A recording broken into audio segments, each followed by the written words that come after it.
देखिए, पहली बात तो जहाँ तक तिरंगे के सम्मान की बात है, अभी भारतीय जनता पार्टी कह रही है वो तिरंगा झंडा बदल देंगे। भाजपाई कह रहे हैं कि राष्ट्रीय ध्वज अब हमारा तिरंगा नहीं रहेगा। ये बहुत ही खतरनाक बात है और किसी सामान्य आदमी ने नहीं। इनका एक मंत्री है KS ईश्वरप्पा, जो 40% कमीशन लेते हुए पकड़ा गया। एक ठेकेदार ने आत्महत्या कर ली, फिर हटाया गया, अभी वो विधायक है। उसने कहा भारत का राष्ट्रध्वज तिरंगा नहीं होगा। अब तिरंगा झंडा भारत का राष्ट्र ध्वज नहीं होगा, अब यहाँ का झंडा होगा भगवा झंडा। तो आप भारत के तिरंगे को ही बदल देंगे? 130 करोड़ हिंदुस्तानियों की पहचान को बदल देंगे आप? तो इसलिए तिरंगा शाखाएं अलग अलग जगहों पे आयोजित की जा रही हैं उत्तर प्रदेश में, और हमने 10,000 शाखाएं बनाने का लक्ष्य रखा है।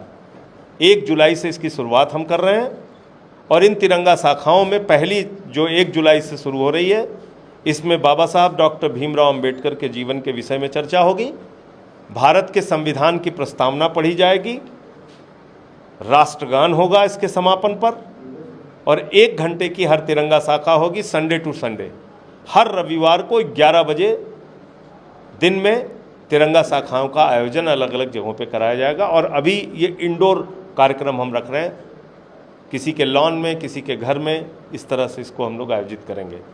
अरविंद केजरीवाल जी ने कहा है, बिल्कुल सच है, ये एक सच्चे देशभक्तों की टोली है आम आदमी पार्टी, और इसमें हम लोग इस राष्ट्र के लिए, इस देशभक्ति के लिए अपना सब कुछ न्यौछावर करने के लिए तैयार हैं। राष्ट्रवाद और देशभक्ति के सही मायने क्या हैं वो हम इन शाखाओं के माध्यम से पहुंचाने का काम करेंगे। देखिए, जो एक पार्टी ही डिग्रेड है, उनके प्रवक्ताओं की भी लैंग्वेज डिग्रेड होगी। ये नफ़रत फैलाने की ट्रेनिंग देता कौन है? नरेंद्र मोदी जी देते हैं, देश के प्रधानमंत्री देते हैं। नफ़रत की भाषा ये लोग सीखते कहाँ से हैं? प्रधानमंत्री से सीखते हैं, भारतीय जनता पार्टी से सीखते हैं। गलती करे भारतीय जनता पार्टी, माफ़ी मांगे भारत, ये तो नहीं हो सकता। भारतीय जनता पार्टी का गुनाह है, उनकी गलती है, वो दूसरे धर्मों के खिलाफ नफरत फैलाने का काम करते हैं। पूरे दुनिया में नरेंद्र मोदी जी ने भारत की इंटरनेशनल बेइज्जती कराई है। हमारे राजदूतों को बुला के अपमानित किया जा रहा है, कहा जा रहा है माफ़ी मांगो, माफ़ी मांगो। किसकी वजह से? भारतीय जनता पार्टी की वजह से, नरेंद्र मोदी जी की वजह से। तो पूरे दुनिया में आज भारतवर्ष का सर अगर झुका है तो नरेंद्र मोदी जी की वजह से झुका है। आज 75 वर्षों की आज़ादी में जितना अपमानित मोदी जी ने भारत को किया, इतना किसी देश के प्रधानमंत्री ने नहीं किया।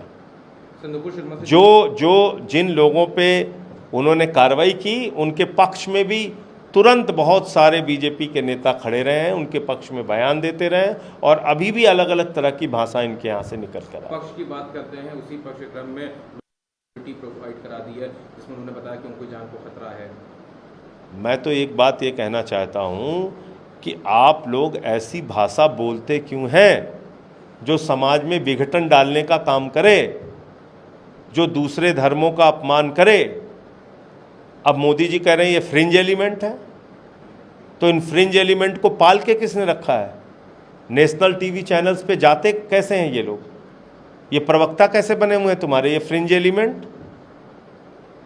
एलिमेंट को आप लोगों ने पाल के रखा है, और जब वो फंस गए तो अब आप कह रहे हो कि नहीं साहब ये तो फ्रिंज एलिमेंट है। तो ये फ्रिंज एलिमेंट कोई अलग से नहीं पैदा हुए, ये इन्हीं लोगों ने फ्रिंज एलिमेंट पैदा किए हैं।